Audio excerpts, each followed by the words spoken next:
Ya, Assalamualaikum warahmatullahi wabarakatuh. Ya, Assalamualaikum. Waalaikumsalam, Bapak. Ya. Waktu menunjukkan jam 6.33, lewat 3 menit ya. Baru 3 orang yang masuk ya. Hari ini kita kuliah mengenai risiko. Saya di absennya pagi absen ya. Di mana ni? Presentasi siapa? Sebentar ya. Malam, Pak. Malam Pak.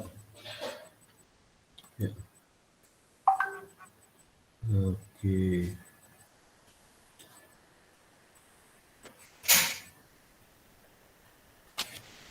Kampus ya. Nanti terakhir saya cek absen ya. Sekarang ntar dulu. Belah dulu kita.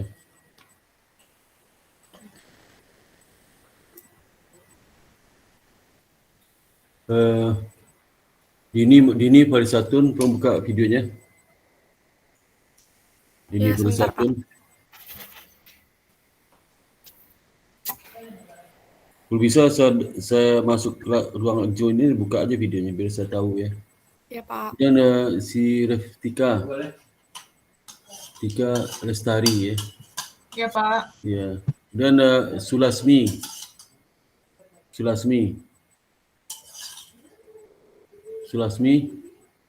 Nah, itu. Bu Rauli. Iya, Pak. Rolita, buka videonya, Bu. Kemudian Sudah, Pak. Pak Sigit. Ya. Daniel Krishna. Hadir, Pak. Ya, sip ya. Nah, ini share itu ya. Tugas hari ini yang mengumpulkan harusnya kan Bu Yulian sama Rauli. Bu Rauli ada ngumpulin ya. Yulian nggak ada ya. Ya, waktu udah habis ya. Nggak bisa panjang lagi itu. Ya. Kemudian materi hari ini kita masuk materinya lah credit risk ya, risiko kredit ini. Ya. Itu Saunders chapter 10 atau 17 ya. Coba cek lagi ya, coba lagi di bukunya kredit itu chapter berapa ya. Kredit ya. Kalau di situ chapter 17 ya. Kalau kita lihat di itunya kalau lihat di itu apa di e-booknya ya. E-book mana ni? Ya. Anthony Saunders ya.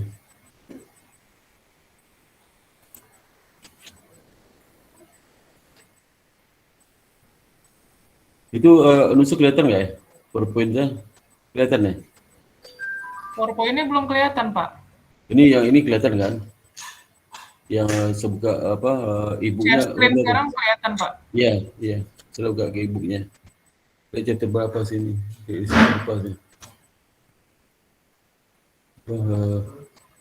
Chapter mana ni? Materi silat.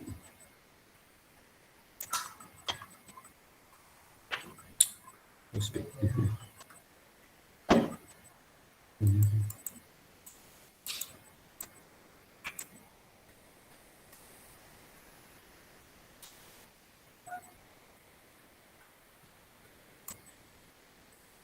Ini bukunya hampir 1000 halaman ya.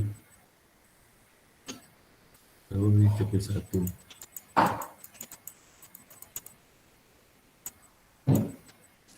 Selamat malam, Pak. Mohon maaf baru join, Malam. Pak. Iya, silakan, Bu. Siapa namanya, Bu? Sebelum enggak bisa lihat di sini. Dea Magilsa, Pak. Siapa? Dea Magilsa. Oh, Dea Magilsa. Oke. Jadi kita hari ini masuk ke hari ini hari Rabu malam tanggal 6 Oktober. Kita kuliah ketiga. Materinya risiko kredit kita bahas hari ini ya. Itu di buku Saunders ini ada di chapter lagi nyari nih, chapter berapa nih? Chapter 17 atau 10 bagus ini. 17 ini. Bukan. Di chapter 10 ya, chapter 10 benar ya. Benar chapter 10 itu. Ya. Berarti ininya yang salah. Chapter 10 ya. 15 ini. 10, ini dia chapter 10 ya. Di ininya chapter 10. Oke. Jadi kita bicara risiko kredit ya. Dalam artian luas risiko kredit itu tidak hanya kredit diberikan ya, tapi semua tipe produktif ya. Jadi seperti misalnya surat berharga, pendapatan pada bank lain ya, itu masuk risiko kredit juga. Jadi pendapatan surat berharga bisa surat berharga apa? Saham ya. Saham kan bank tidak boleh jangka pendek, harus jangka panjang. Saham trading, bank tidak trading ya. Tapi kalau investasi dalam bentuk mata uang boleh trading mata uang, tapi kalau saham nggak boleh. Dulu boleh ya, sebelum undang-undang perbankan diatur sebelum krisis itu boleh. Seperti saya tempat di Bapindo dulu itu mereka malah jadi underwriter mana ya, Bapindo ini. Ini banyak kantor pusat tu trader di pasar modal, trader pasar uang. Pasar modal itu bisa trader obligasi, bisa trader saham. Nah, jadi di kredit ini kalau bank itu memberikan dana dalam bentuk pinjaman ya, memang sebagian besar bank itulah porsi asetnya lah itu kredit diberikan ya. Kalau di syariah nama pembiayaan ya. Itu sebagian besar 65% sampai 70% adalah dalam bentuk kredit ya. Jadi risiko itu muncul misalnya terkait dengan kerugian ya. Jadi risiko muncul itu karena ada sebagian ekspektasi repayment itu ya dari perbankan terhadap debitur yang diberikan kredit itulah tidak sesuai gitu. Misalnya kalau kita kasih kredit 10 miliar ya, bunga 10%.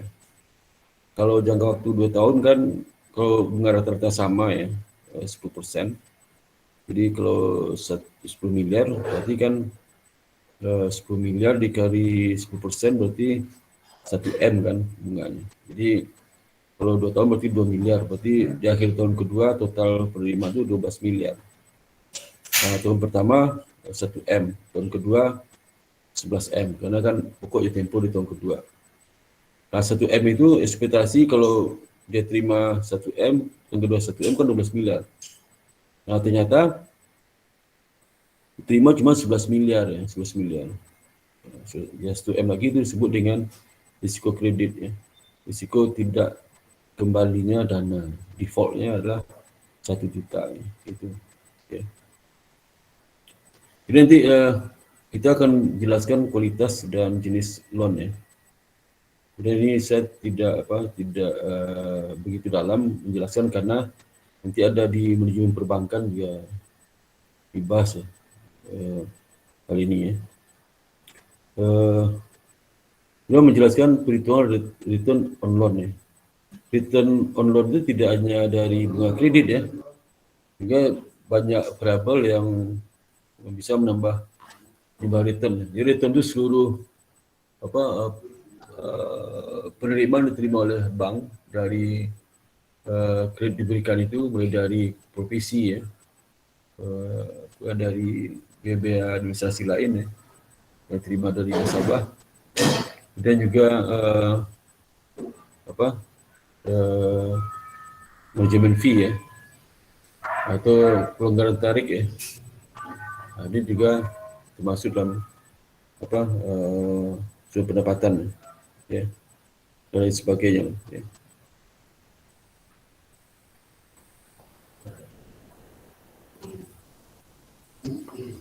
Nah, kemudian menjelaskan perhitungan return on loan yang tadi, kita menjelaskan berbagai model yang digunakan dalam pengukuran kredit risk ya. Berapa model digunakan kredit risk. Nah, mungkin di praktek nanti ya, model pengukuran kredit risk itu mungkin ini untuk kredit risk individu ya, bukan portofolio. ya. Portofolio ini ada kaitannya juga dengan materi investasi ya. Investasi dalam itu risiko investasi dan risiko portofolio investment ya. Ada seperti itu. Logika banyak menggunakan logika mata kuliah investasi.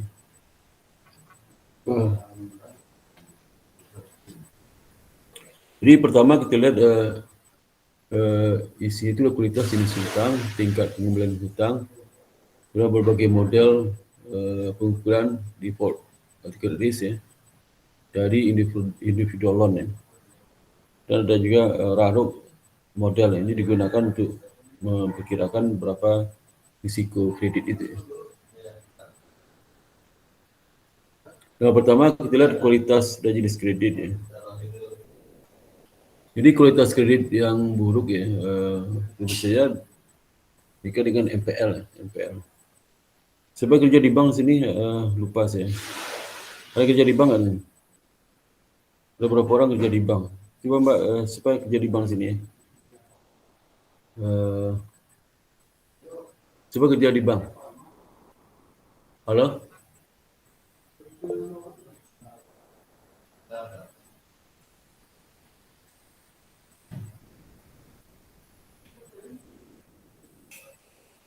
Diam semua sih. Jangan usah tanya lagi, diam semua nih. Ya. Jadi mungkin pada pergi semua ya, meninggalkan kelas. Kalau di offline seat, kalau di kuliah offline itu sudah kosong kelasnya. Masuk kelas, sudah taruh tas di meja kelas, itu sudah keluar semua. Nanti saya sedih ngomong itu. Aduh. Maaf Pak, tadi kayaknya ada yang angkat tangan deh Pak. Ya. Udah kualitas kredit yang NPL ya. NPL itu kalau makin tinggi NPL kan risiko kredit makin bertambah. Saya tadi mau bertanya tapi karena nggak ada suaranya ya. Itu saya anggap di kelas ini kosong aja orangnya.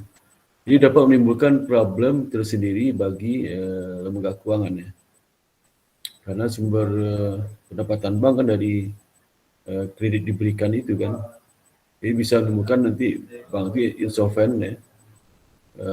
Jadi kemungkinan dia memiliki kewajiban di sisi pasifa juga terganggu. Karena bank itu ada kewajiban juga dana pihak ketiga.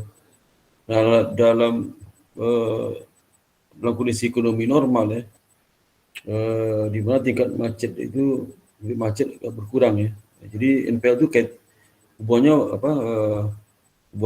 signifikan terhadap pertumbuhan ekonomi ya, GDP. Kalau GDP-nya naik, biasanya NPL-nya turun, pastikan turun ya. Tapi kalau GDP-nya turun, NPL-nya naik ya, naik. Itu secara angka makroekonomi ya, makroekonomi. Tapi ada beberapa perusahaan yang kondisi GDP naik malah dia bangkrut, itu kesalahan manajemen, itu sifatnya aspek fundamental ya dari masing-masing itu kan berbeda ya. Jadi keseluruhan itu NPL itu lah berhubungan negatif dengan GDP. GDP naik dia turun, GDP turun dia naik ya. Dan juga mengganggu drain capital and net worth yang berpengaruh pada prospek growth dan ability untuk bisa bersaing dengan lembaga keuangan domestik dan internasional.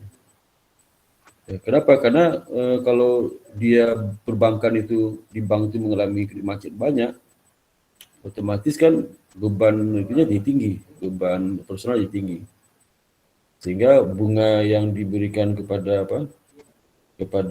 dana pihak ketiga kemungkinan besar ditekan jadi tinggi juga ya, kosopannya jadi tinggi juga kosopannya. Nah, kosopan tinggi, maka salah satu yang menekanlah dia tidak berani ngasih bunga dana pihak ketiga terlalu tinggi, bisa ke rendah ya. Seperti kasus krisis moneter di dalam perbankan tahun 1997 ya. sampai dengan tahun 2000 yang disebabkan oleh NPL itu sangat besar NPL kan. Tapi heran saya dulu NPL 30% di tempat saya bank pemerintah NPL 30%. Ternyata NPL bank di saat krisis itu di atas 25% itu, 2%. Karena NPL-nya 2,5%. Ya. Kalau 2,5% itu artinya apa? Artinya kalau logika berpikir ya, itu kan rasio NPL itu rasio dari jumlah kredit bermasalah dibagi dengan jumlah kredit diberikan kan. Kalau 2,5% berarti yang bermasalah, kalau 2,5% dapat di mana itu? Itu artinya 2,5% dari kredit diberikan itu bermasalah. Jadi kalau dia ngasih kredit, total kredit di bank itu 1.000 triliun ya, kalau 2,5% berapa itu? 2,5 kali 1.000 triliun berapa? Itu 25 triliun ya, 2 triliun. 25 triliun ya, gitu. Ya. 25 triliun itu kredit bermasalah ya, 20 triliun dari 1.000 triliun ya. Oh sorry, kalau di 1.000 triliun, tapi kalau di perbankan nggak ada sampai 1.000 triliun ya. Mungkin kalau Bank Mandiri itu 800 triliun kali ya, 800 triliun. 800 triliun ya.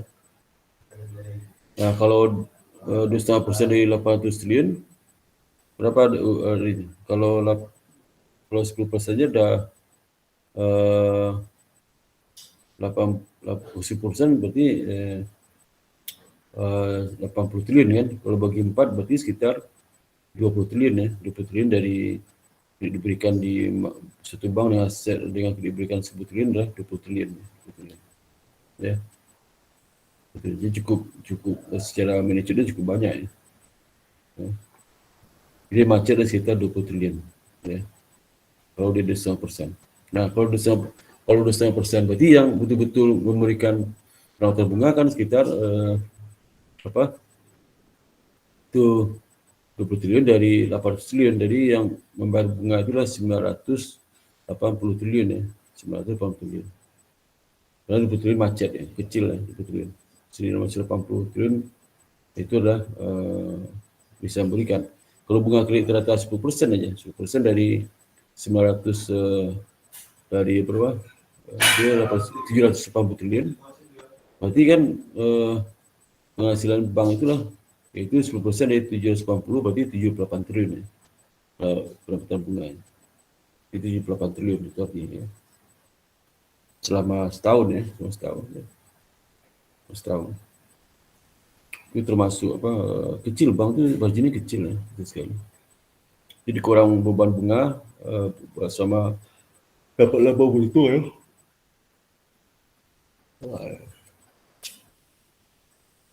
Jadi bank itu masih bisa bergerakkan 2,5%. Kalau dulu 30% sampai 25%. Ya.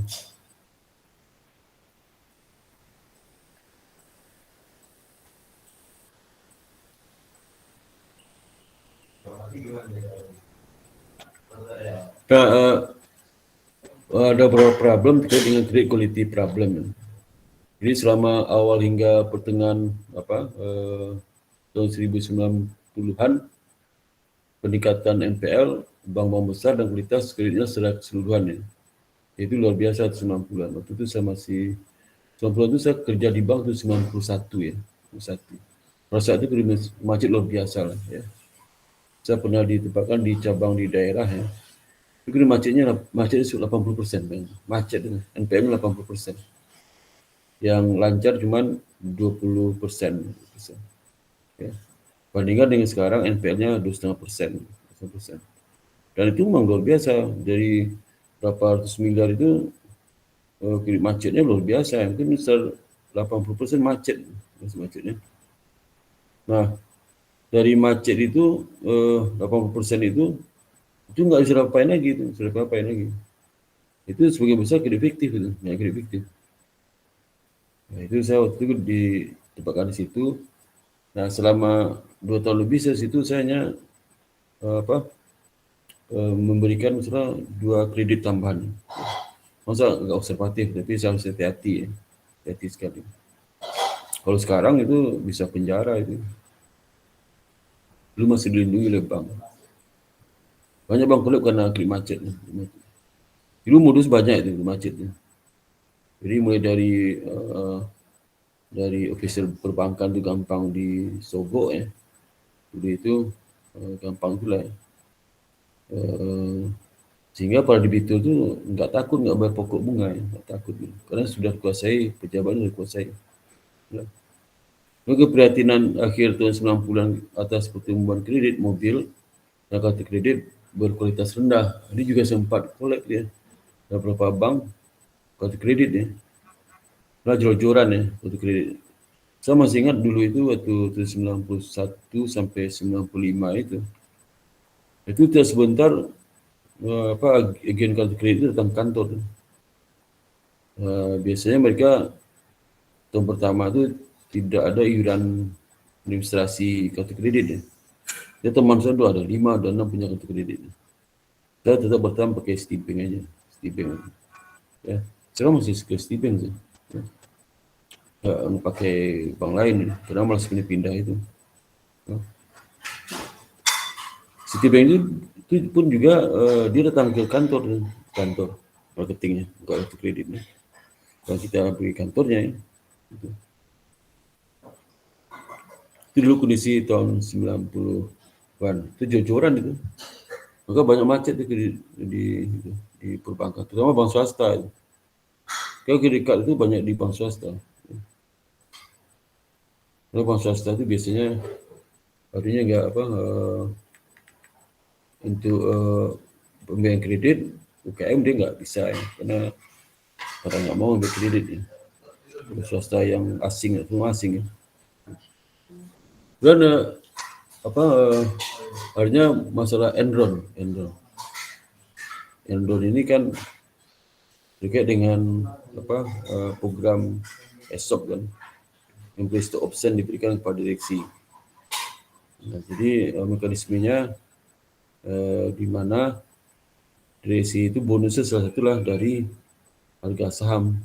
Jadi kalau dia bekerja 4 tahun kontrak ya, jadi direksi, nanti misal 2 tahun pertama itu sudah mulai bisa mencairkan saham itu.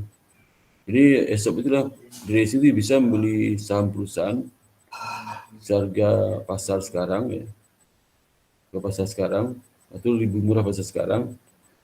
Paling cepat dia sudah tahun, contoh seperti itu 2 tahun. Jadi supaya dia untung adalah dia berusaha untuk meningkatkan performa keuangan perusahaan dengan harapan sebagai good news bagi pasar modal, sehingga dia bisa beli saham itu di pasar modal, beli saham dia sendiri ya.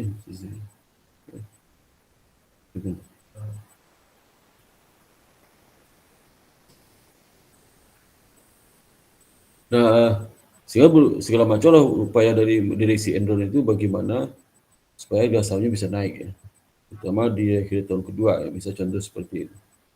Nah, sehingga cara dilakukan salah satunya lah mereka memanipulasi angka-angka laporan keuangan, dibikin smooth ya, laba naik terus, merangkak naik. Jadi respon pasar baik sehingga harga sahamnya meningkat ya. Nah, harga sahamnya ini bisa sukses, misal harga sahamnya per di 1.000 ya. Di kontrak ESOP itu dia bisa beli saham perusahaan seharga 800 ya. 800 kali beli saham perusahaan 800. Jadi artinya dia beli saham perusahaan 800 per lembar, dijual pasar 1.000, dia untung Rp200 per lembar. Nah, keuntungan itulah yang merupakan bonus bagi direksi itu. Ya. Yang celaka lagi, jatah itu banyak dijual kepada saham, kepada pegawai ya. Ternyata dia modus itu diendus oleh para pelaku pasar di pasar modal di Amerika. Ternyata perusahaannya lagi kropos. Dia bukan seindah yang dilaporkan laporan keuangan, dan penjualannya naik terus ya, dan laba bersih naik. Bukan seperti itu faktanya. Sehingga pasar mulai curiga, udah ya. Pasar tahu langsung jatuh harga saham Enron. Ya, Enron gate itu seperti itu ya. Saat jatuh, lepas Enron, tapi dia sudah menikmati keuntungan direksi itu. Yang rugi siapa? Yang rugi ya stafnya, ya, karyawannya.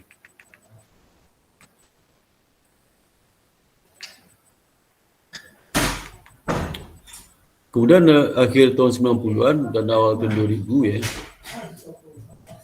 itu perusahaan telekomunikasi, perusahaan teknologi, Pak, mohon maaf, Ah, Pak Spartan, halo? mohon maaf. Yang ya terkait paparan yang Enron itu sebenarnya kasusnya seperti apa sih, Pak? Oh, tadi saya cerita itu Ibu. Ini siapa Bu Lowly? Iya Pak, nggak soalnya saya tadi Bapak jelaskan, tapi saya kurang kurang paham Oh, gitu. itu Izin ya, boleh oke. dikurangin nggak Pak? Jadi ini kasus sudah lama ya, tahun 90-an ya. Kasus Enron itu bertolak dari program ESOP itu Employee Stock Option. Jadi ada bonus dari direksi itu macam-macam. Bonusnya bisa dari gaji, kompensasi itu dari gaji, dari prestasi lain ya. Dan tambah dengan bonus itu termasuk kompensasi. Nah, bonus itu ada juga bonus dari laba, dari harga saham. Ya. Jadi kalau harga saham, bagaimana harga saham dapat bonus? Caranya lah diberikan fasilitas direksi itu bisa milih saham perusahaan Enron itu. Bisa saham Enron sekarang harganya 800 ya, 800. Dia bisa 800 per lembar ya, dia beli. Bisa beli agak pas, tapi nanti 2 tahun lagi dia beli. Selama 2 tahun itu Enron itu kan berusaha melakukan tampilan kinerja keuangan sebaik mungkin kan, supaya nanti harga saham naik ya. Harga saham naik. Jadi contohnya dia sukses tuh dari situ menyebabkan harga saham naik dengan melalui manipulasi laporan keuangan. Jadi kalau seolah dia labanya naik terus, padahal nggak laba gitu, rugi malah ya, bikin laba ya. Itu namanya earning management ya. Tapi bukan itu pidana, dia memilih di kwitansi itu, setelah kwitansi itu ada beberapa metode pengukuran alternatif, dia pilih metode pengukuran yang menyebabkan laba lebih besar daripada metode pengukuran lain. Pilih itu ya. Itu terjadi ya. Nah, sehingga naik terus, jadi bubble tuh, jadi mulai curiga tuh si investor pasar modal, curiga, kok naiknya luar biasa, diceklah laporan keuangannya para analis itu. Dicek lapangannya, ternyata seperti itu juga, ternyata dia bobrok ini, ya, sudah keropos. Pas tahu itu langsung isu hot, harga sahamnya jatuh ya. Tapi sebelum jatuh, direksi sudah sempat menjual saham ESOP itu ke pihak terutama karyawannya dan pihak eksternal lain dijual. Dia beli perusahaan 800, harga di pasar bisa 1.500, dia untung berapa? 700 untungnya, 700 per lembar. Nah, waktu dijual sebesar 1.500 yang beli kan karyawannya. Begitu karyawannya pegang, besok harga jatuh jadi 900, 1.000. Contoh sebagai 1.000 kerugiannya. Soalnya mengalami kerugian ya staf di bawahnya. Ada staf di bawah kan mendapat program esok yang khusus direksi, ya, dalam masalah umum. Jatuh, tapi direksi sudah menjual sahamnya dengan keuntungan hampir 2 kali lipat ya. Lebih kali ya. Ini Enron. Sehingga Enron itu telah membekukan kantor akuntan publiknya. Jadi ini ada gate nih, akuntan publiknya itu bertahun-tahun mau di Enron, terus dia bisa jadi direksi di perusahaan itu kan nggak boleh sebenarnya. Direksi juga di perusahaan itu. Pintar dong dia manipulasi. Kalau akuntan disuruh manipulasi laporan keuangan gampang. Akuntan pintar maksudnya. Kalau tak pintar nggak bisa juga ya. Akuntan pintar itu gampang ya. Misalnya akuntan pintar, ada juga akuntan nggak pintar nih. Sama lah semua profesi ada. Hukum ada juga pintar dan enggak. Di kimia ada pintar dan enggak. Di kedokteran ada pintar apa enggak, sama lah ya. Dokter pun ada pintar dan enggak. Itu enggak semua dokter pintar. Profesor juga sama, ada profesor biasa dan enggak. Semua itu adalah di profesi. Nah, dia bisa gampang melakukan itu. Kerja sehari-hari itu ya. Oke, collab diburulah direksi itu. Dikenakan kasus penipuan ya.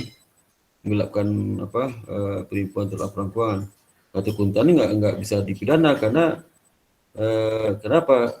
dianggap itu boleh kok diserah akuntansi dari situ melakukan perubahan metode pengukuran sehingga menimbulkan laba naik.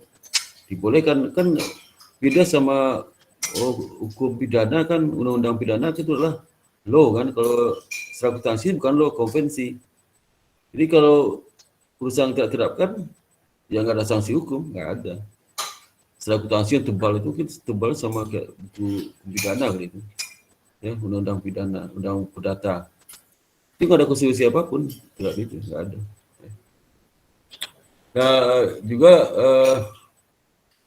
Jakarta CNN Indonesia, ya, 27 Agustus 2020, Otoritas Jasa Keuangan mencatat NPL bank secara gross meningkat dari 3,13% tahun Juni 2020 jadi 3,2% Juni 2020. Saya kira NPL naik turun tipis dari 1,13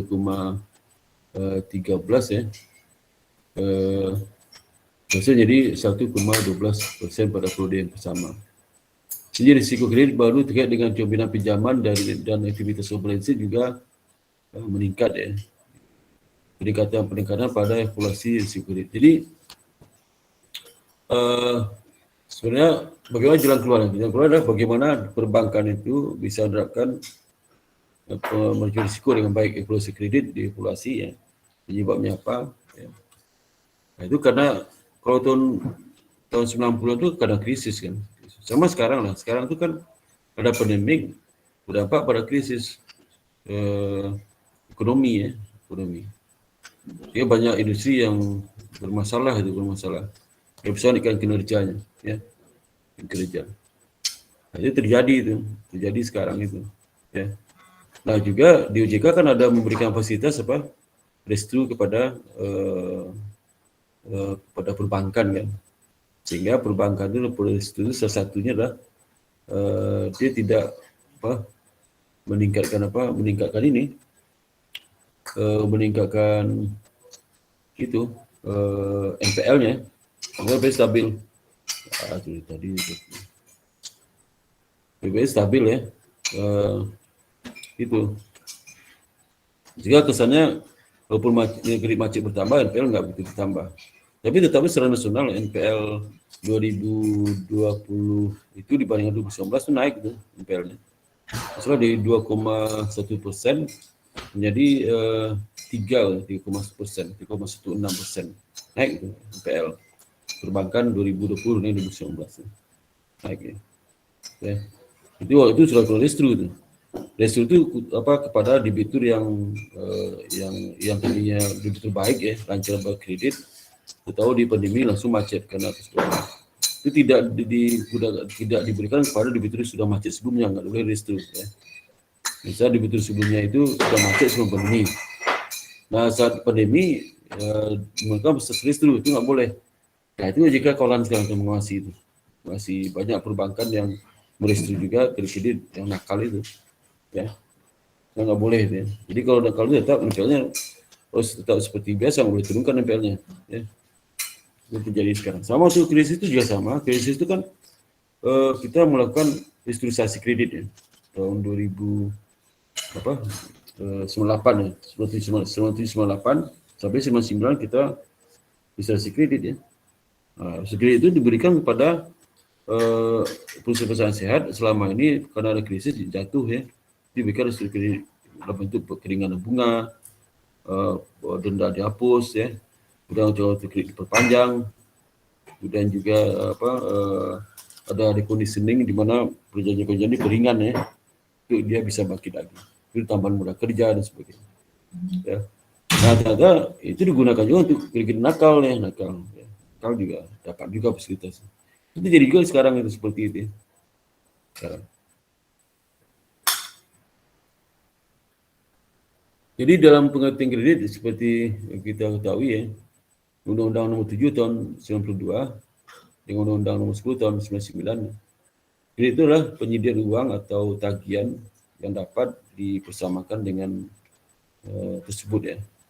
Jadi berdasarkan persetujuan atau kesepakatan pinjam-minjam antara bank dengan pihak lain yang mewajibkan pihak penjamin untuk melunasi hutangnya setelah jangka waktu tertentu dengan pemberian bunga ya. Ini jenis kredit ya. Jenis kredit itu seperti ini mungkin sudah tahu ya, penggunaan kredit. Terbaca nanti jenis kredit seperti di sisi penggunaan ada kredit konsumsi, kredit modal kerja, kredit konsumtif. Dari segi jangka waktu ada kredit menengah, kredit pendek dan panjang. Ya. Di cara pembelian ada kredit yang akseptasi, kredit penjual, kredit pembeli. Dari sisi sektor perekonomian atau segmen usaha nanti ada kredit perindustrian, kredit pertambangan, kredit ekspor impor, kredit UMKM dan sebagainya. Kredit profesi, kredit perumahan, ya. KPR itu. Ya. Nah, terus cara penarikan juga pelunasan setiap kredit memiliki mekanisme penarikan dan pelunasan yang berbeda. Yakni rekening koran, rekening dapat dijangka. Nah, bagaimana kita menghitung return on loan ya? Jadi return on loan itu biasanya bank memberikan kredit 1 triliun ya kepada debitur A. Ya.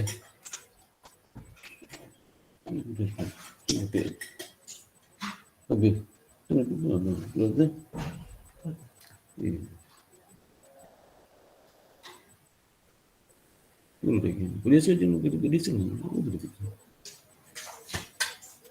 Ini tingkat jadi kita beli 1 triliun ya. Return itu bukan bunga saja, misalnya bunga kredit 10%. Tapi ada sumber pendapatan lain dari kredit itu. Jadi tingkat bunga pinjaman ya, kemudian jenis fee yang terkait dengan pinjaman ya. Fee, kemudian credit risk premium dari pinjaman tersebut, collateral backing of the loan ya. Dan bentuk non-price lainnya seperti compensating balance. Jadi compensating balance itulah saldo tidak bisa ditarik ya. Jadi kalau bank itu ngasih kredit modal kerja kepada debitur, jadi kredit modal kerja saldonya lah 1 triliun misalnya. Nah, 1 triliun itu kalau ditarik misalnya 100 juta. 100 juta itulah sudah mengendap di perbankan yang bisa untuk memenuhi GWM-nya perbankan, GWM wajib minimum di bank sentral. Sehingga wajib minimum itu kan bunga kecil. Nah, kalau itu kredit ada 100 juta nggak bisa ditarik, jadi otomatis itu sebagai sumber dana murah bagi bank digunakan untuk memenuhi kewajiban wajib minimum. Jadi bank itu nggak mau rugi lah seperti itu.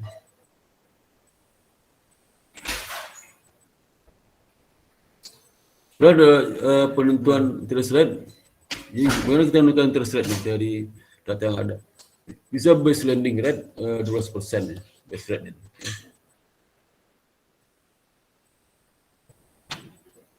Lending rate itu juga cost of fund ya, cost of fund dari dana itu 12%. Lalu tambah credit risk premium atau margin 2%. Jadi base rate tambah margin sama dengan 14%. Jadi 12 tambah 2%. Dan nanti ada juga bank itu dapat base rate. Jadi BRT merefleksikan weighted average cost of capital dari lembaga keuangan. Itu sebagai dasar menghitung cost of fund-nya. Kemudian marginal cost of fund atau LIBOR, London Interbank Offer Rates ya. Dan LIBOR merupakan rate untuk pinjaman dolar antara bank di pasar euro dolar sama pusat euro dolar di market yang ada di London. Dan base rate ini juga menggambarkan prime lending rate ya. BR maksudnya, bukan BS ya. Base rate. Jadi itu ya, jadi ini base rate tambah margin itu 14% base rate tambah margin ya.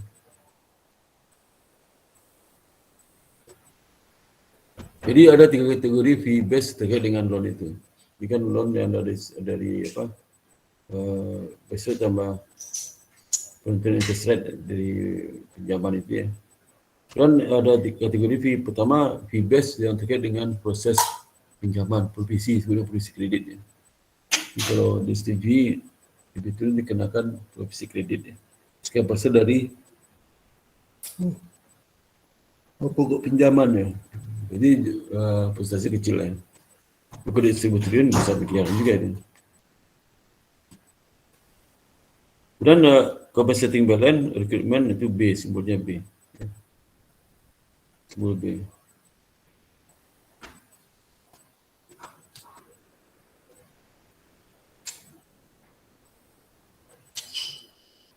Kemudian reserve requirement R ditetapkan oleh Bank Sentral yang merupakan cadangan yang harus dibentuk oleh lembaga keuangan atas demand deposit ya. Jadi ini termasuk investing balance juga. Reserve requirement itulah jumlah dana yang boleh tarik oleh bank di Bank Sentral ya. Sekarang return on loan itulah sama dengan K misalnya. Dapat dihitung sebagai berikut: 1 tambah K dan 1 tambah forward tambah base rate tambah margin. Dan 1 dikurang B itu apa? B itu sama dengan wasting balance ya. Dikali dengan 1 kurang R. Ya. R itu apa sih? R itulah sama dengan reserve requirement. Jadi apa bisa kita lihat di sini ya. Jadi kalau reserve requirement dinaikkan oleh Bank Sentral ya, misalnya contoh 8%, ya kan 10% kan 2%. Nah, saya apakah return on loan itu naik itu turun? Apa saya jawab? Di rumus ini, kalau reserve requirement dinaikkan ya, maka dengan dinaikkan apakah return on loan-nya naik itu turun? Coba saya jawab.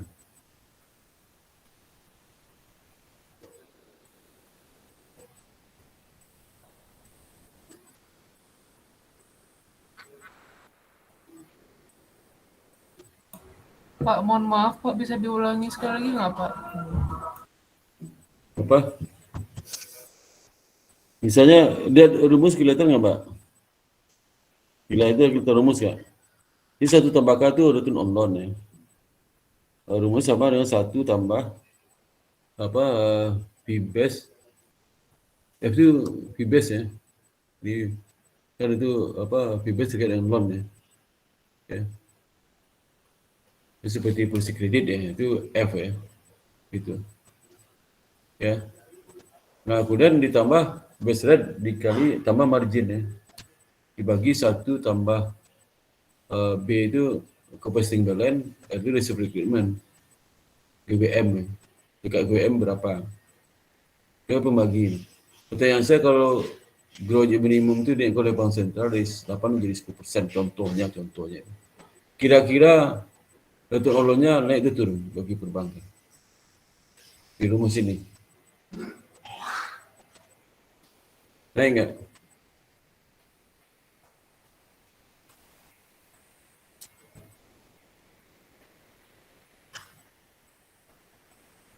Coba aja, yang lain tetap ya, yang tetap. R-nya naik. Tinggal 1 kurang R-nya turun itu naik itu. 1 kurang R turun itu naik. Kalau R-nya naik.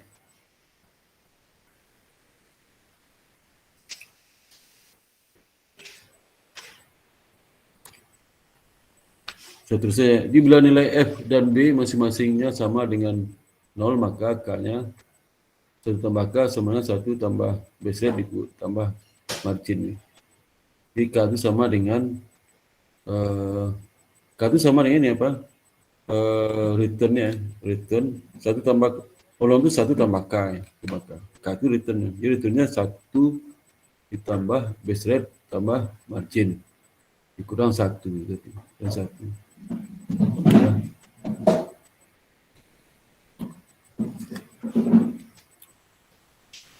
Ini asumsi nilai F dan B itu masing-masing sama dengan 0. 0 kan berarti base rate dan margin dibagi 1 kan, karena base tambah R kan sama dengan kalau F-nya 0, B juga 0, berarti kan 0 dapat penggali batu 0 ya.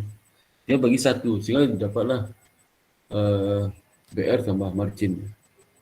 Jadi kalau jadi ini diganti ya, ini. Oh, tadi.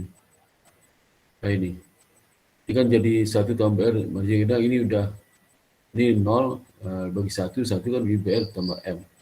Tambah 1 di sini. Ini 1. Dan K sama dengan 1 tambah base rate tambah margin dikurang 1. Ini dengan asumsi kalau ETF base-nya sama co-investing balance sama. Return on the loan yang dijanjikan satu tambah K dalam kenyataannya akan berbeda dengan realisasi. Nah, ini sebabkan adanya default risk ya. Default risk itulah kalau satu tambah K itu dapatnya 110.000, itu contoh aja. Ya. Kalau kenyataan dia terima bukan 110.000 tapi 105.000, maka ada default risk sebesar 5.000. Jadi 110 dikurang 105. 5.000 default risk. Ya, gitu.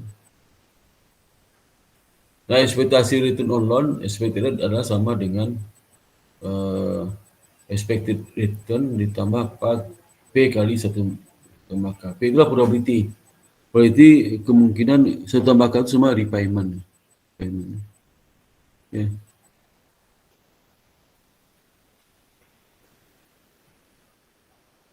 Oke. P itulah probability kemungkinan dibayarnya utang tersebut repayment 1 tambah K. Kalau default risk-nya adalah ini 1 tambah K repayment. Default risk-nya probability 1 dikurang P kali 1 dikurang P kali 1 tambah K. Itu ini ya. Ini ya. Ini. Ya.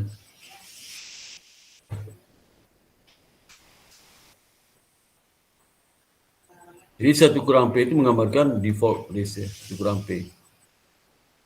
Default risk berapa? Ini P-nya itu kan expected itu adalah probability 1 tambah K, kemudian repayment. Ya. Maka default risk-nya 1 kurang P. Kalau dia 100% dibayar semua, berarti default risk-nya 1 dikurang P 0. Ya. 1.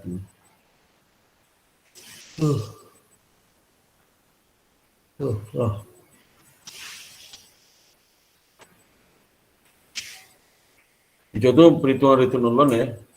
Misal loan rate 14% ya. Ya.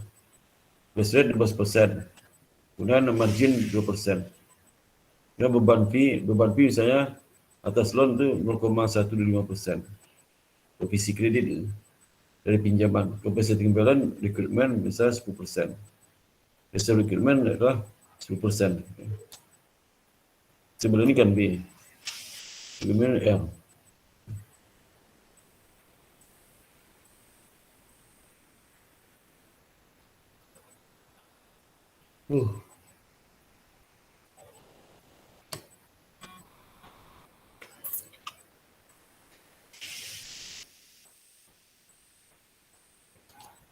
Dan itu saya kalau angka-angkanya ya, 1 tambah K dan 1 tambah 0,0125 tambah terus ini kan provisin. F-nya berapa? 0,1%. Kemudian yang berikutnya base rate-nya berapa? 12% M. Kemudian base rate 12% nih. Ya. Tambah itu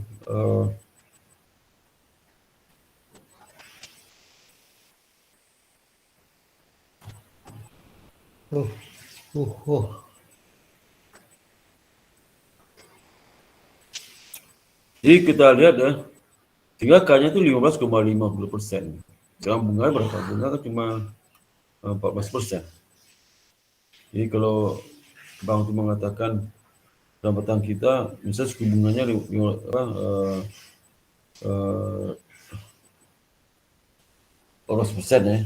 Nah, dia tahu kita cuma 14%. Punya lain lagi, itu salah itu.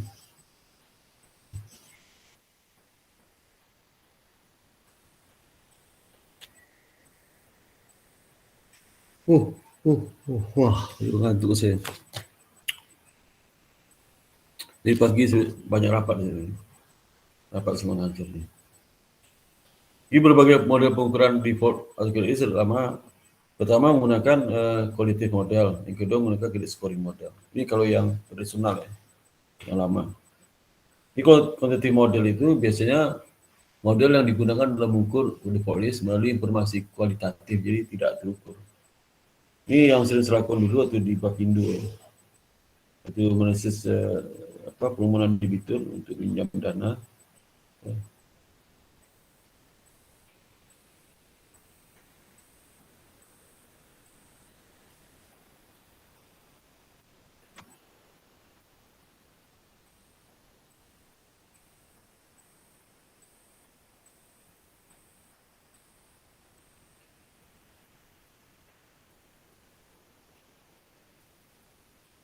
Bentuk sih. Jadi ya, kutip model itu suatu model yang menggambarkan dan mengukur default risk ya.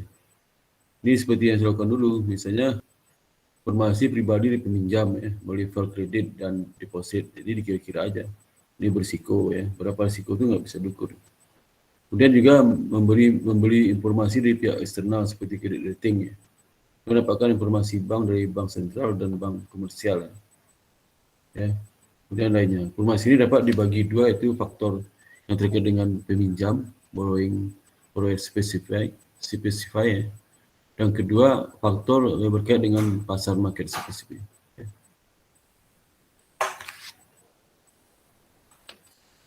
Yang kedua, credit scoring model ya.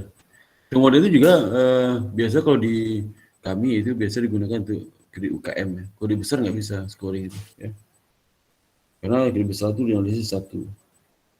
Ya, kalau di scoring itu memang mempercepat pekerjaan, tapi berisiko tinggi ya, karena nggak dalam namanya. Nggak dalam analisisnya. Kalau kredit besar seperti yang saya lakukan dulu kan lebih dalam analisis. Jadi dia unik masing-masing kredit itu unik dengan bentuk lain. Tapi kalau scoring itu udah nggak samanya. Mau debiturnya jual es, jual nasi goreng nggak sama aja tuh. Kalau risiko masing-masing beda ya, beda.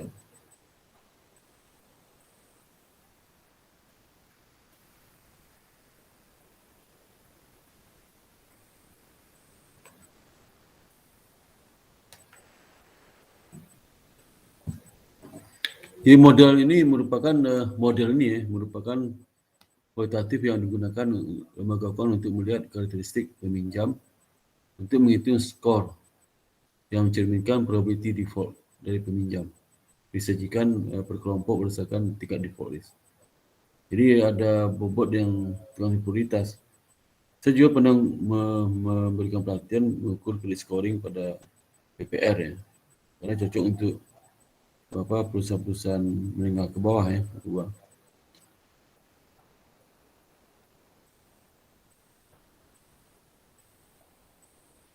Tujuan seleksi adalah menentukan secara angka faktor penting yang mempengaruhi default risk ya. Kemudian evaluasi tingkat relatif atau pentingnya faktor-faktor tersebut ya. Kemudian memperbaiki nilai default risk tersebut, kemudian juga mampu lebih baik melihat calon debitur yang nakal ya. Ya, itu sebagai besar data digunakan laporan keuangan di samping ada kualitatif ya. Mungkin 70% dari pengaruh scoring itu di laporan keuangan ya. Dari tingkat likuiditas, probabilitas, kinerja, ya, leverage dan sebagainya.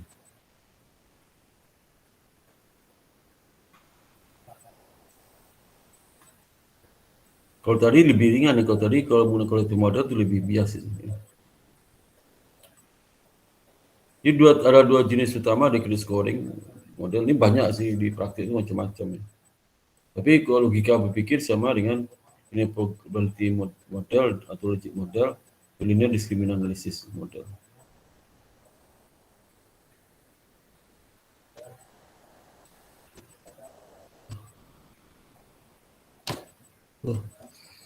Aduh ngantuk banget ya.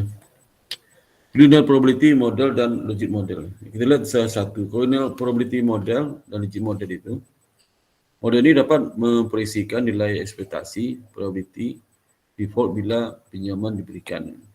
Ya. Bisa menggunakan data keuangan masa lalu seperti rasio keuangan ya. Jadi X itulah rasio keuangan ya. DB itu dapat diinterpretasikan sebagai koefisien probability default dari peminjam. Ya. 1 kurang P. Di mana disebut 1 kurang P itulah probability repayment expected. Jadi Dari model default masa utama masa lalu boleh persamaan sebagai berikut. Model estimasi probability ya. Linear itu Z itu bukan oleh apa der ya dikali 0,5. Kemudian turnover aset itu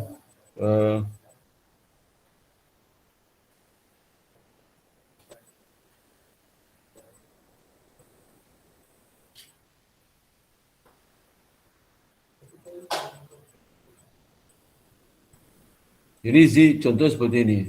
Ini adalah perangkuan ya. Misalnya deskripsinya calon itu memiliki dernya 0,3. Ya, masih rendah sekali. 0,3. Jadi debt dibagi equity 0,3 ya. Jadi debt itu 0,3 dari equity ya. Dan turnover aset 2 kali. Maka boleh defaultnya lah 0,5 kali 0,3 ya. 0,1 kali 2.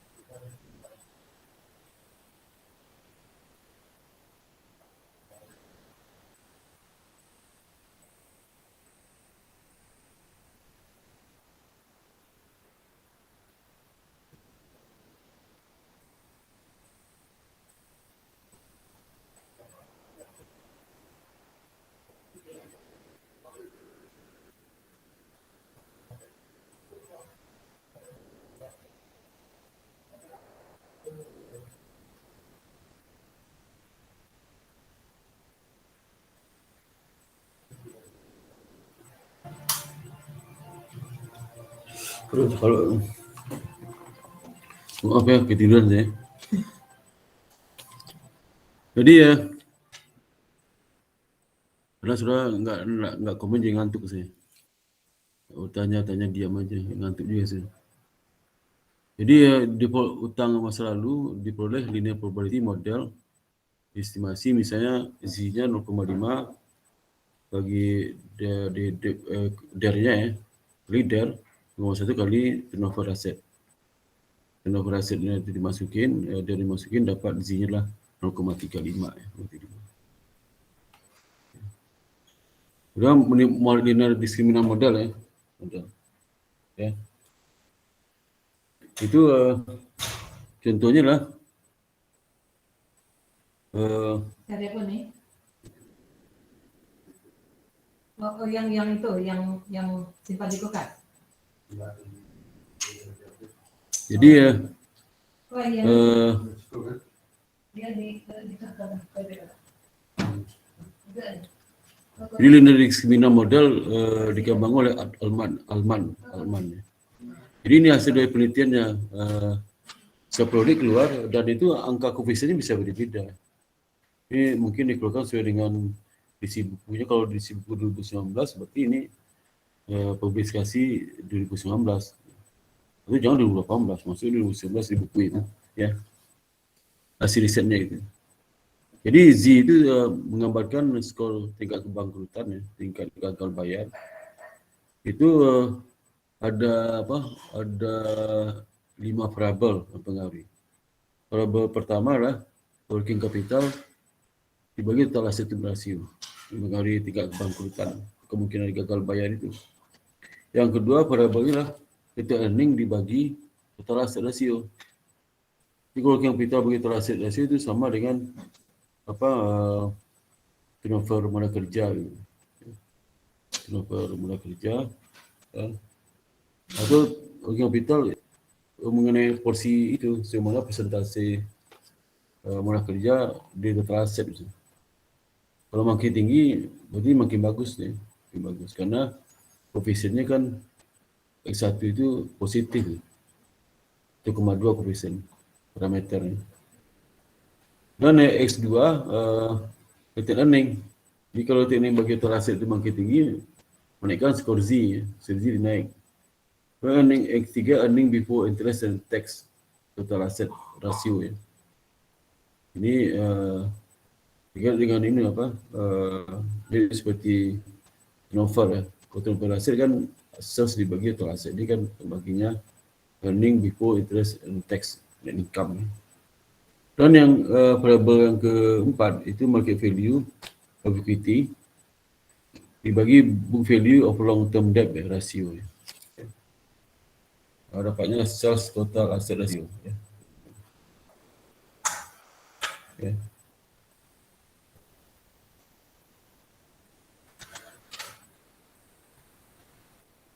Nah, misalnya dari laporan keuangan diperoleh, ini contoh ya. Itu mana? Jadi interpretasi Z-score yang ini, Z-score yang dapat itu.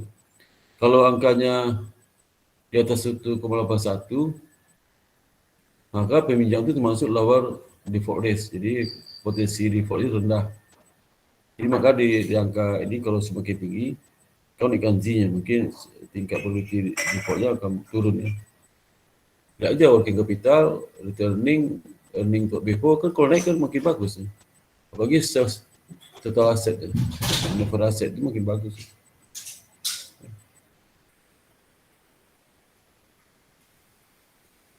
Tapi kalau Z-score-nya di bawah 1,1, berarti potensi lebih tinggi. Kalau bawah 1,1 apa? Berarti kan performa dari variable working capital sama total aset itu rendah. S2-nya juga rendah, S3 rendah. S3 itu earning before interest rate this ya, bagi total aset. Ya, rendah. Laba rendah. Jadi harga pasarnya juga rendah ya. Ke pasar bagi book value of long term debt.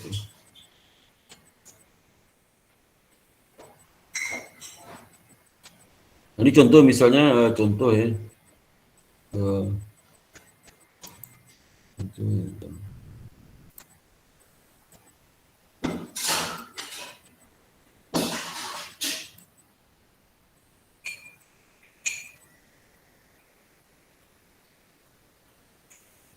Ini contohnya diketahui S1 0,2 ya. Dapat dari laporan keuangan. Kalau saya ingin simulasi laporan keuangan, dia aja laporan keuangan misalnya industri apa ya. Itu Z dulu, itu apa? Excel dulu S1 ini berapa, S2 berapa. Kan angka dari laporan keuangan. Seperti misalnya working capital itu kan tipe lancar. Ya. Total aset di neraca. Ya. Udah juga return earning. Total aset ya. Gitu. Udah juga earning before interest ada di laporan laba rugi. Total aset dari neraca, ada semua. Market value of equity, dia aja berapa harga pasar dari apa? Pasar beredar itu. Per lembar berapa harga pasarnya. Nah, dikalikan jumlah itu. Jumlah saham beredar berapa. Itu market value-nya. Atau bersih, market value sebesar itu. Nah, saya sudah ada di laba rugi. Berasal dari neraca. Ya.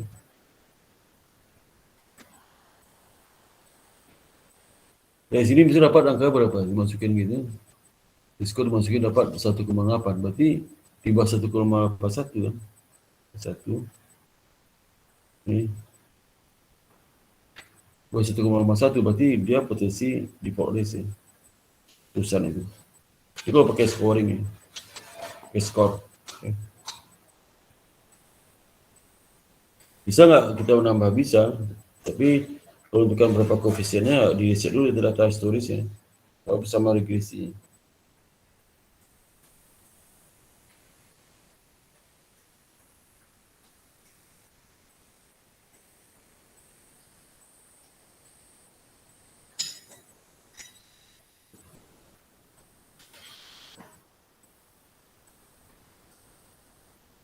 Dan problem risk analysis itu apa problemnya? Berlaku peminjam dikelompokkan secara ekstrim, itu default dan no default. Padahal di dalam kalau debitur itu adalah debitur yang punya prospek kan. Walaupun dia di potensi default tinggi, tapi masih ada prospek, itu ke depan itu bisa mengurangi default risk-nya. Tapi ini enggak ekstrim ya, default atau no default. Kalau default dia berarti enggak disetujui. Kalau default, kalau no default berarti disetujui, itu aja ya. Dan tidak ada alasan kuat secara ekonomi bahwa bobot tertimbang dari masing-masing variabel akan konstan setiap periode. Bagi terapkan industri yang berbeda ya, koefisien parameter itu masih berbeda. Dia terlalu mengandalkan faktor kualitatif dalam menilai keputusan default dan no default. Kenapa kualitatif? Karena laporan keuangan semua. Laporan keuangan itu kan seperti yang disebutkan belum tentu benar semua. Ya. Karena ada beberapa metode akuntansi, kalau diganti metode, hasil pengukuran berbeda ya. Database digunakan untuk membangun model ini, digunakan untuk perusahaan besar dan namun perusahaan besar ya, perusahaan kecil itu agak susah. Perusahaan kecil punya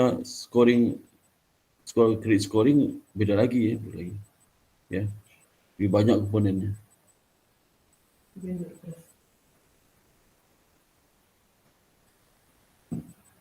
Karena database digunakan untuk membangun model ini digunakan untuk perusahaan besar gitu ya, dan juga perusahaan kecil.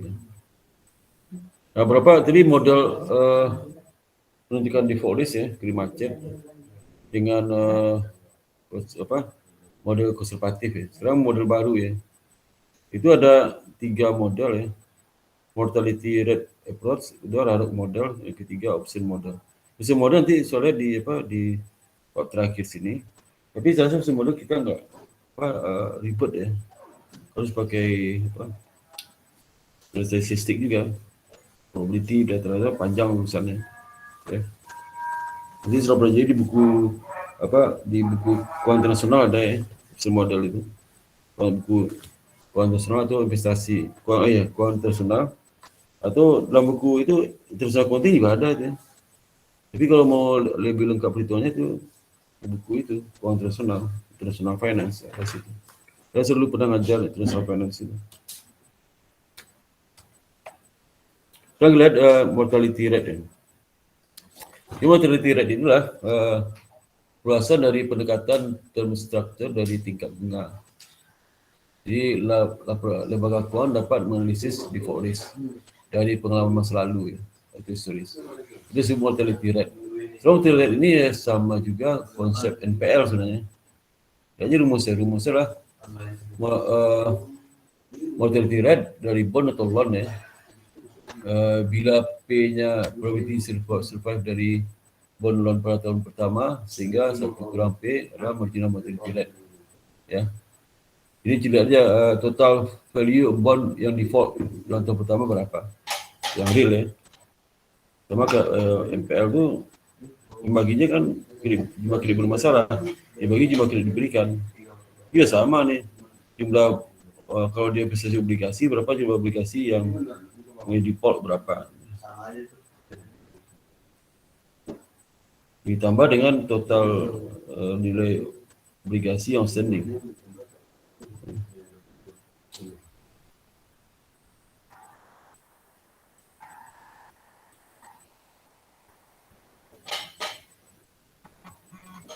Ini Rarok model itu seperti ini ya, cara ada formulasinya. Jadi model populer yang digunakan untuk mengopulasi ya. Populasi. Oh ini jeruk bukan nih. Situ ambil jeruk tu. Ini model populer yang digunakan untuk mengopulasi, menghitung credit risk berdasarkan pada data ya.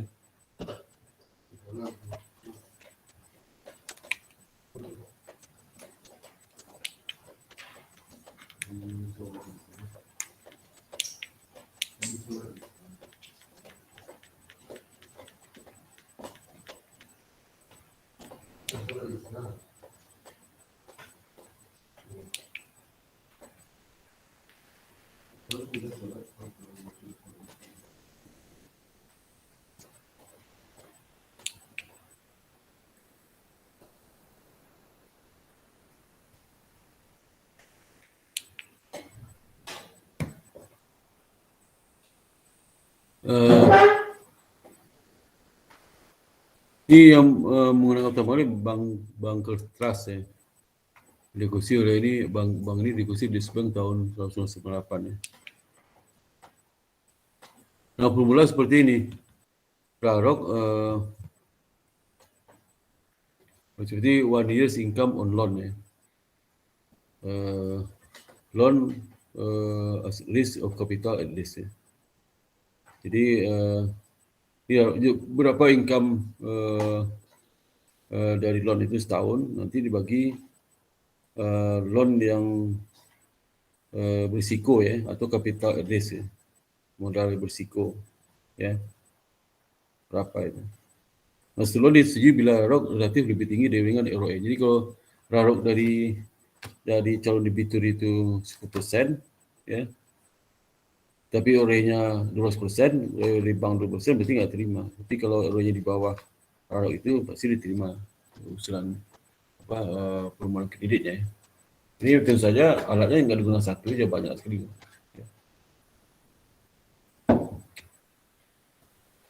The hypothetical application distribution of yield spread change for all triple A bonds 2023 ya.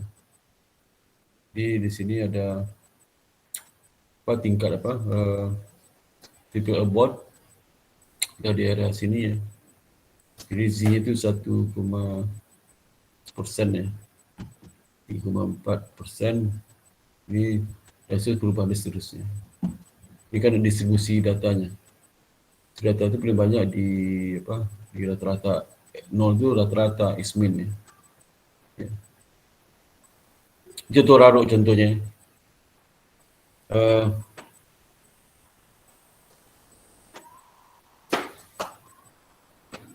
Misalnya evaluasi kredit real loan dari debitur AAA itu diestimasi estimated of loan or capital risk dengan asumsi current average level of rate dari AAA bond lah 10% ya.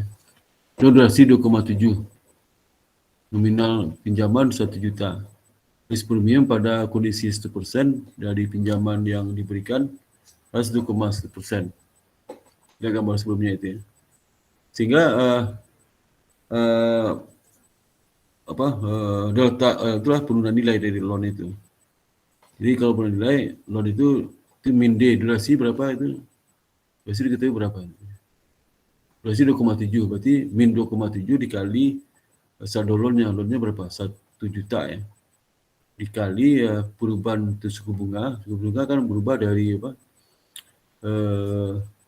suku bunga.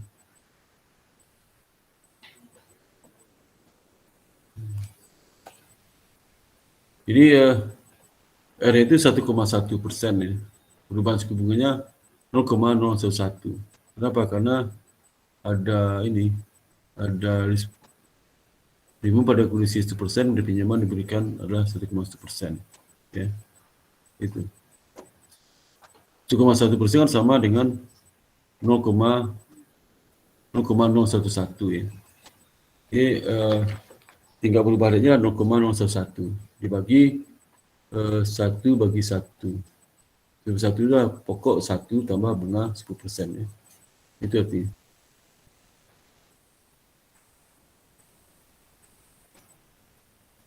Akhirnya kan 10% ya. Akhirnya. Tambah 10% 1,1. Sehingga diperoleh 27.000. Artinya apa? Loan itu terjadi penurunan 27.000 di loan itu.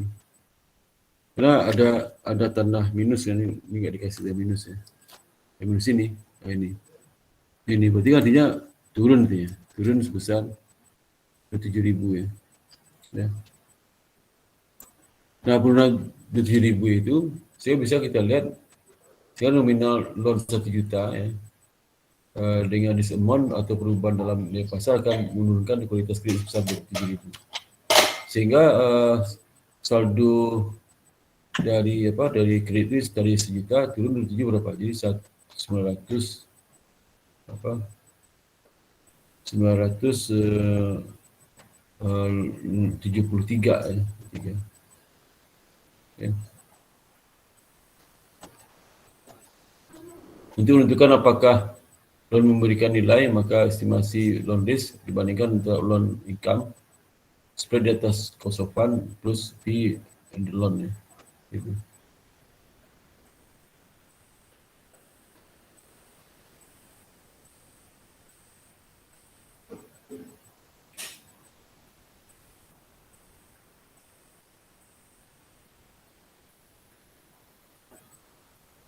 Itu Rarok itu misalkan operasi setahun ya, spread plus fee ya.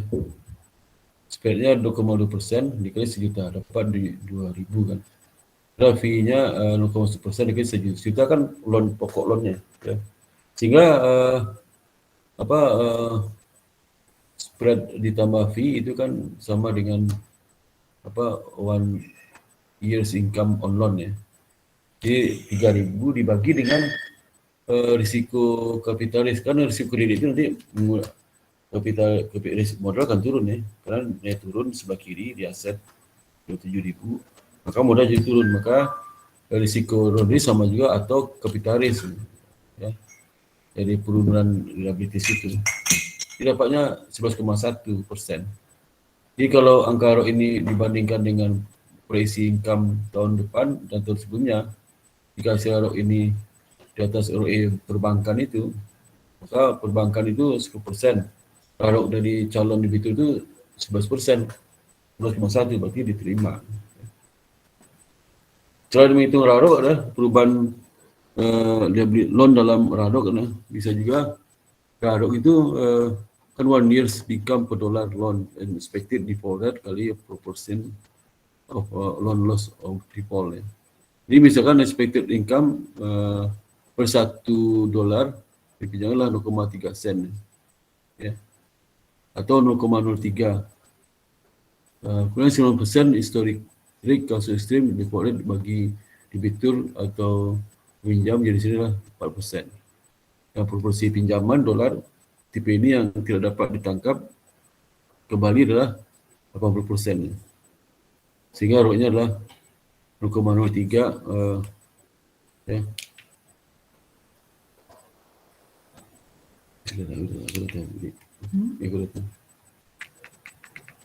Ya.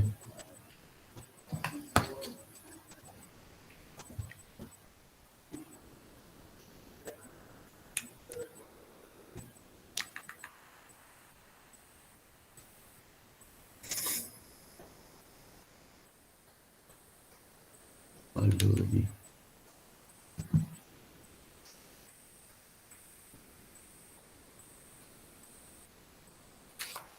Ya. Jadi ROE-nya berapa itu? ROE-nya dengan cara lain ya, 0,03 ini tadi kan angka penuh nih dapat persentase. Jadi expected income per $1 itu 0,03 sen. Kemudian default rate dari pinjam ini lah 4%. Proporsi pinjaman dolar tipe ini tidak dapat ditangkap kembali lah 80% defaultnya. Jadi 0,4 kali 0,8 dapat 0,32. Sehingga dapatnya 0,375%. Ya. Option model terakhir ya. Model ini digunakan pertama kali oleh KMV Corporation, dibeli oleh Modi and Force 2002 dengan nama Credit Monitoring Model. Pengakuan menggunakan model ini untuk menentukan expected default risk frekuensi ETF perusahaan besar. Ya. Jadi pada option model itu kan apakah hasil debitur itu perlu disita apa enggak ya kalau dia default ya, dijual oleh investor ya. Jadi penjualan digunakan untuk membayar utang dari debitur itu ya. Jadi misalnya ini kan borrow or pay off from loan ya. Jadi pay off dari segi borrower itu yang meminjam ya. Borrower ya. Terus nanti gini itu adalah provisi ya. Sales of initial quality investment in the firm. Itu market value dari aset yang dibiayai itu, aset perusahaan dibiayai itu yang A itu. Jadi A itu ada, jadi pada saat harga pasar aset dari perusahaan dibiayai itu A1 itu kan turun ya, atau di A2 dia naik ya. A1 itu berarti di atas itu, di atas sales of initial equity investment in the firm. Ya. Di atas ini kalau yang sebelah kanan tu itu di atas itu garis itu putus itu. Di bawah itu putus. Jadi kalau seandainya hutang itu apa? Di bawah ini asetnya itu di bawah hutang di bawah hutang. Ini kan B ini bond di sini. Jadi kalau dia aset di B itu di bawah obligasi ya, maka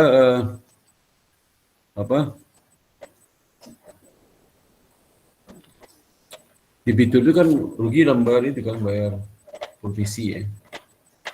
Kalau di atas itu berarti kalau aset itu di atas bond ya, atas bond nilainya ya, maka pasti debiturnya tidak mau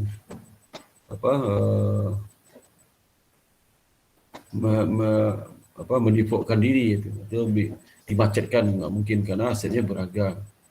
Kalau di bank akan melelang nilainya berarti 10% ya. Tapi kalau aset di bawah pinjamannya pasti debitur cenderung membiarkan perusahaan itu mati pelan-pelan itu mati. Ya. Jadi jika investasi memburuk sehingga nilai asetnya di A1 memburuk, ini kan A1 di bawah pinjaman ya. Maka liability stockholder pemilik perusahaan akan mendefaultkan utang. Nah, itu. Bukan utang. Kalau ditanya sebesar S ya. S itu mungkin initial equity ya, investment. Ya sebesar equity yang di store debitur itu. Kalau equity-nya paling kecil lah, paling dia 30% ya. 2/3 itu dari utang. Jadi kalaupun hasil dijual biarkan aja, udah mereka paling ruginya lah 30%. Itu pun sudah mendapatkan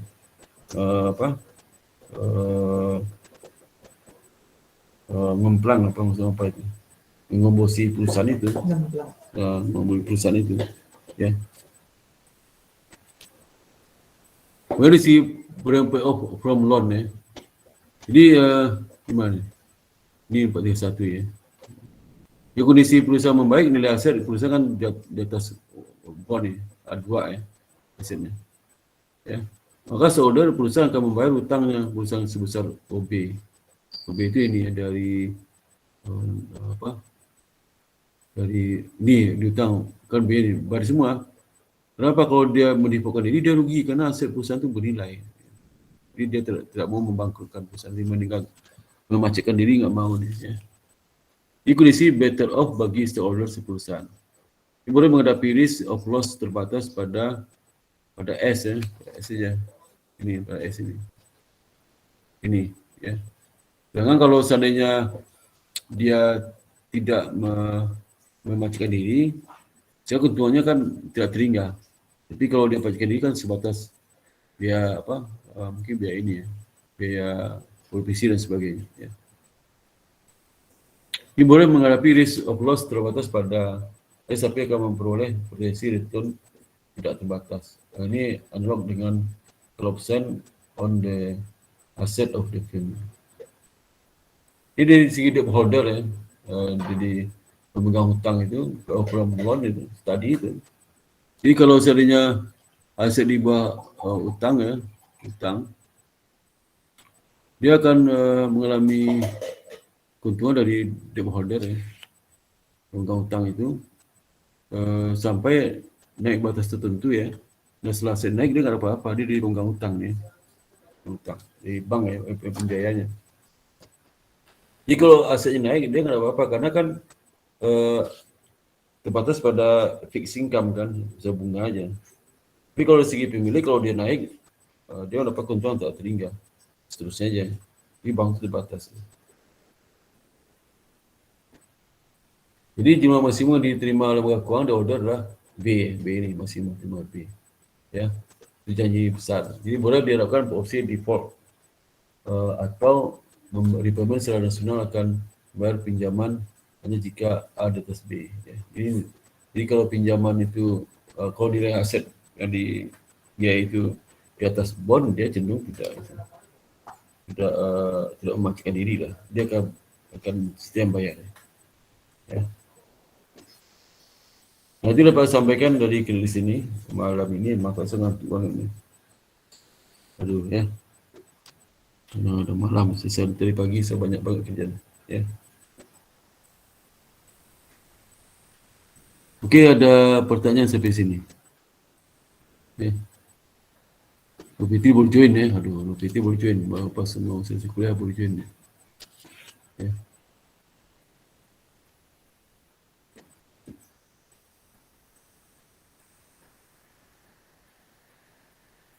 Jadi kalau saya panggil video yang dibuka sangat absen ya, itu aja. Saya malas ngomong.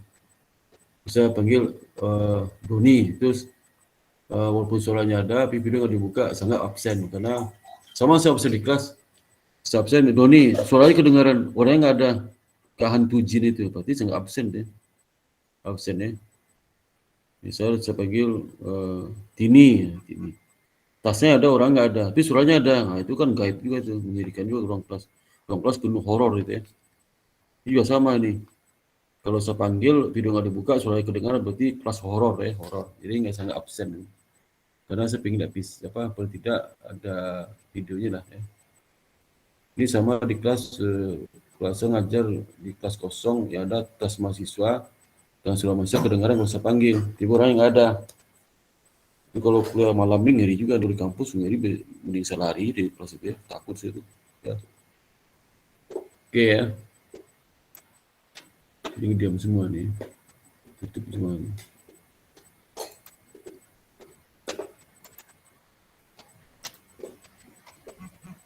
Di kelas apa nih?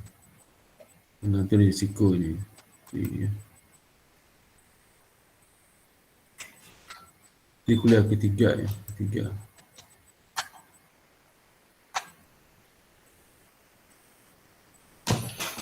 Ini pengantar. Ya. Pertama si Daniel, ada Daniel nggak? Daniel nggak ada ya? Saya hadir, Pak. Oh, videomu nggak ada, videomu nggak ada. Bapak. Videonya nggak ada mas, orang aja. Video saya. Kedengeran. Kak, aku buka. Pak, maaf, Video saya. kami semua Videonya nyala, Pak. on cam, Pak. Cuman di Bapak Video nggak saya ada. mana, Pak? Iya Apa? Pak, pada on cam semua di saya. Ada on cam, Pak. Cuma di Bapak nggak ada. Saya nggak ada sih. Saya ada kok. Sinyal Bapak. Ini muncul. Tempat saya semua on Pak. Ya, muncul semua. Udah muncul Pak. Video udah muncul semua. Nah, muncul. Ini belum nih, siapa nih? Ini udah muncul videonya ya. Ini siapa? Si Daniel. Daniel. Pak, saya online, Pak. Video saya sama suara saya. Oh iya, aku nggak ada. Bentar ya. Ya, berarti hadir ya. Kemudian Dini. Hadir, Pak. Ini mana? Ini juga nggak ada videonya. Ada, Pak. Saya udah on cam. Semuanya on cam kok, Pak. Oh itu ya. Ya. Kalau ngomong baru keluar video, kalau ngomong lalu tutup lagi sih itu. Ibu tuh ngomong video muncul tuh, pikir diam.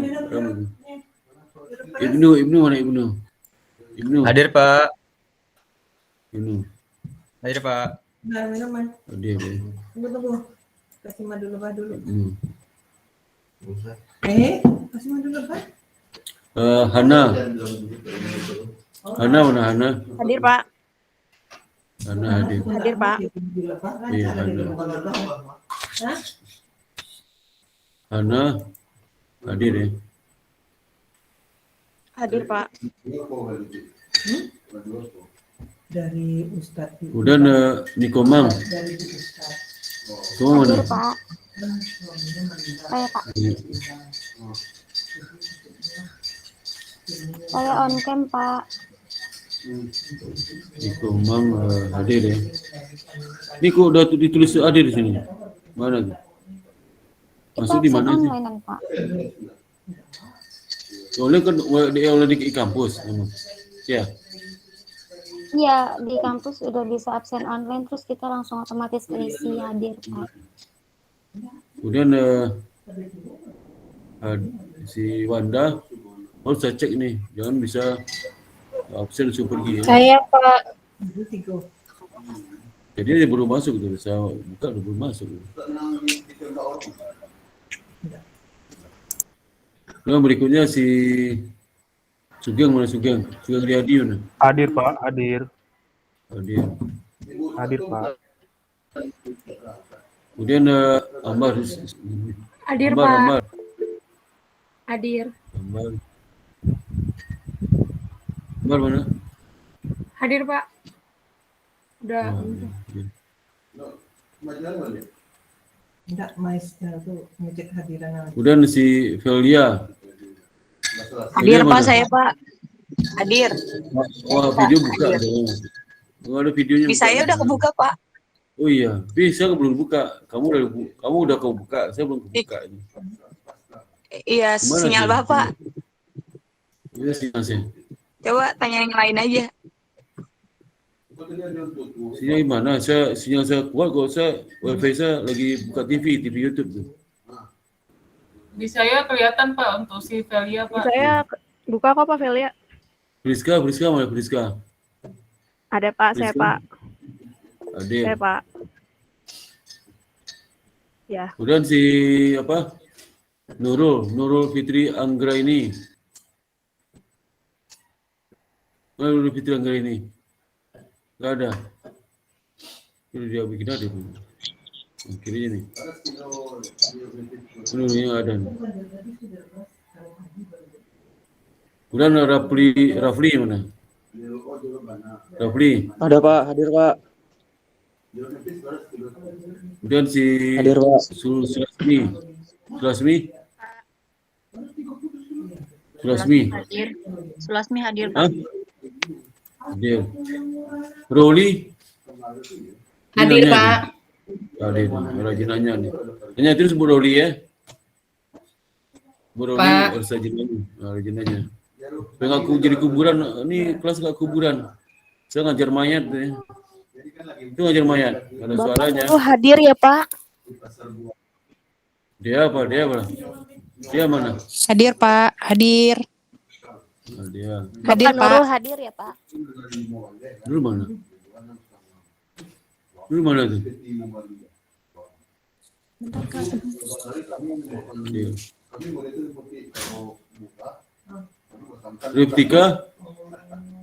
Riftika mana? Hadir Pak. Ini yang Hadir, OJK Pekanbaru. Iya Pak. Kok nggak nanya sih tadi? Nanya ya? Ah iya Pak. Nanya ke supaya nggak jadi kuburan. Jadi ada pertemuan dengan OJK pusat itu. Kok ada Sigit ada? Hadir Pak. Hadir ya. Udah selesai ya. Ya. Oke, dengan demikian kuliah sampai sini ya. Saya terus terang ngantuk saya dari pagi itu seharian saya tuh capek banget ya. Jadi agak ketiduran karena gak ngajar kuburan saya. Tanya nggak jawab ya. Jadi ngantuk saya. Ya, oke, sampai ketemu Rabu depan ya. Assalamualaikum warahmatullahi wabarakatuh. Waalaikumsalam. Waalaikumsalam warahmatullahi wabarakatuh. Terima Pak. Waalaikumsalam. Ya, Ikuti sama-sama ya. Pak. Terima kasih Pak. Ya, sama-sama. Terima kasih Pak. Ya, sama-sama ya. Ini udah kita video ini ya. Buka video. Ya.